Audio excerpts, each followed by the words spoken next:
大家好，我是夏妈。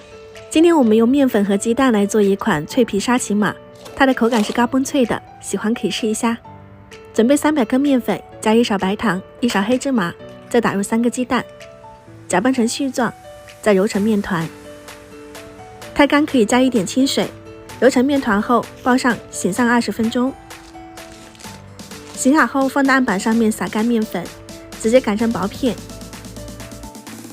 像这样子就可以了，两面再撒上一些干面粉，防止粘连在一起。这个过程和手擀面的步骤差不多，用刀切成长条，再对折起来，再切成细面条，切得越细越好。我这个切得比较粗，撒上一些干面粉，抖散，油温6成热，放进去，会马上浮起来，用筷子拨散。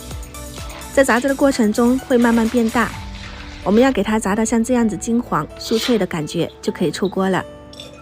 和松软沙琪玛区别就是没有加泡打粉，火候也比较久，吃起来嘎嘣脆。锅里加入150克白糖，100克的麦芽糖，60毫升清水，开中小火慢慢熬煮融化。熬糖浆是个关键，从大气泡转化到这种小气泡，提起来拉丝，基本上就已经可以了。倒进去以后用筷子快速的搅拌均匀，让每一根酥条都裹上糖浆，倒在盘子里面，压紧，整理成方块。